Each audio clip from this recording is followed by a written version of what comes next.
Tenth class students کیسے ہیں آپ؟ باب نمبر 1 پاکستان کی نظریاتی اساس۔ آج ہم اس کے تفصیلی کوشچنز جو کر رہے تھے اس میں کوشچن نمبر 4 رہ گیا تھا۔ آج ہم اس کو ڈیٹیل ایکسپلینیشنز کے ساتھ بیان کریں گے۔ انشاءاللہ تعالیٰ آپ کو اس کی ایکسپلینیشنز پسند آئے گی اور ایکسپلینیشن سے ہی آپ کو کوشچن مائنڈ میں بیٹھ جائے گا، آپ کو کریمنگ کرنے کی کوئی ضرورت نہیں ہوگی۔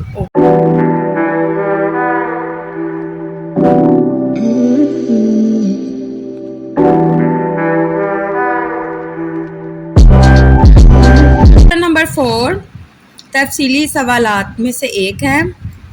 قائد اعظم محمد علی جناح رحمۃ اللہ علیہ اور علامہ محمد اقبال رحمۃ اللہ علیہ کے ارشادات کی روشنی میں نظریہ پاکستان کا احاطہ کریں۔ آنسر ہے پیج 7 to 8۔ نظریہ پاکستان اور علامہ محمد اقبال۔ علامہ محمد اقبال کا جو آئیڈیالوجی تھا مسلمانوں کے بارے میں وہ یہ تھا، علامہ محمد اقبال ہی واحد مسلم رہنما تھے جنہوں نے مسلمانوں کے لیے ایک الگ ریاست کا تصور دیا، اپنی شاعری کے ذریعے ان کو بیدار کیا۔ پہلے علامہ محمد اقبال بھی ہندو مسلم اتحاد کے حامیوں میں سے تھے، لیکن ہندوؤں کی تنگ نظری نے جلد ہی علامہ اقبال کو اس بات کو سوچنے پر مجبور کر دیا کہ مسلمانوں کے لیے ایک الگ وطن ہونا چاہیے جس میں مسلمان اپنے اسلام کے اصولوں کے مطابق زندگی گزار سکے۔ خطبہ اعلیٰ آباد 1930 کے ذریعے مسلمانوں کے لیے علامہ اقبال نے الگ ریاست کا مطالبہ کرتے ہوئے فرمایا، مسلمان اپنے مذہب اور ثقافت کے مطابق زندگی گزارے۔ آپ نے فرمایا، مجھے ایسا نظر آتا ہے شمال مغربی ہندوستان کے مسلمانوں کو بالآخر ایک اسلامی ریاست قائم کرنی پڑے گی۔ اس ملک میں بحیثیت تمدنی قوت مسلمانوں کے لیے ایک مخصوص علاقے میں مرکزیت قائم کی جائے گی۔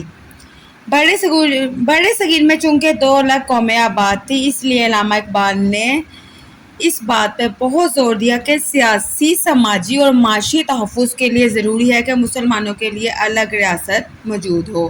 یہ تھے علامہ اقبال کے آئیڈیالوجی آف پاکستان۔ اب ہم قائد اعظم کے آئیڈیالوجی آف پاکستان کو ریڈ کرتے ہیں۔ نظریہ پاکستان اور قائد اعظم رحمۃ اللہ علیہ۔ قائد اعظم محمد علی جناح 2 قومی نظریے کے زبردست حامی تھے۔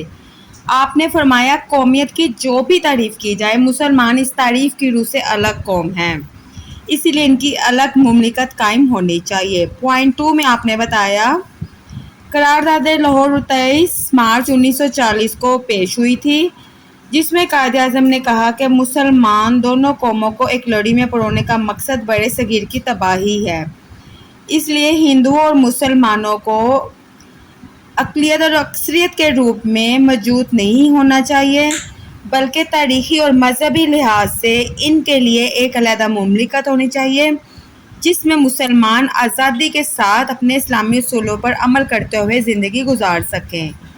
پوائنٹ 3 29 دسمبر 1940 کو احمد آباد میں خطاب کرتے ہوئے قائد اعظم نے فرمایا، پاکستان صدیوں سے موجود رہا ہے، شمال مغربی مسلمانوں کا وطن رہا ہے، اسی لیے مسلمانوں کو اسلامی شریعت کے مطابق اپنی زندگی گزارنے کا بھرپور حق حاصل ہے۔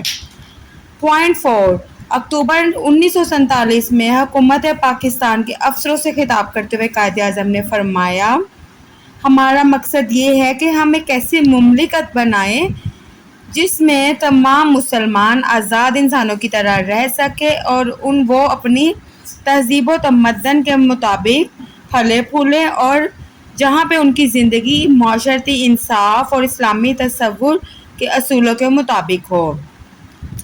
پاکستان بننے کے بعد 1948 میں ڈھاکہ میں خطاب کرتے ہوئے آپ نے فرمایا، ہمیں پنجابی، سندھی، بلوچی اور پٹھان کے جھگڑوں کے بالاخر ہو کر سوچنا چاہیے۔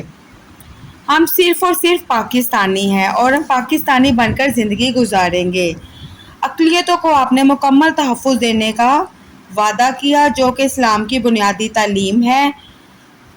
نمبر 6 جس میں کوشچن نمبر 10 کا شارٹ آنسر بھی ہے۔ 1 جولائی 1948 کو قائد اعظم نے اسٹیٹ بینک آف پاکستان کا افتتاح کرتے ہوئے فرمایا، مغرب کا معاشی نظام انسانیت کے لیے ناقابل مسائل حل پیدا کر رہا ہے، اس لیے لوگوں کو انصاف قائم کرنے کے لیے ہمیں دنیا کے سامنے ایک ایسا معاشی نظام قائم کرنا پڑے گا جہاں مسلمان اخوت، مساوات اور عدل و انصاف کے اصولوں کے مطابق ایک بھرپور زندگی گزار سکیں۔ یہ قائد اعظم کے نظریہ پاکستان کے خیالات تھے۔ ہمارا یہ کوشچن کمپلیٹ ہوتا ہے اور چیپٹر 1 اب ہمارا کمپلیٹ ہو گیا ہے۔ آپ اس پورے چیپٹر کی کمپلیٹ ریڈنگ کریں اور اپنے کمنٹ میں بتائیں جو ٹاپک آپ کو نہیں سمجھ آتا اس کی ٹاپک کی میں اپنی ایکسپلینیشن کے ساتھ دوبارہ ویڈیو ڈالوں گی۔ آپ کو میری ایڈوائز ہے کہ آپ اس پورے چیپٹر کی کمپلیٹ ریڈنگ کریں اور پھر آپ کو تمام MCQs کے آنسرز اسی میں سے مل جائیں گے۔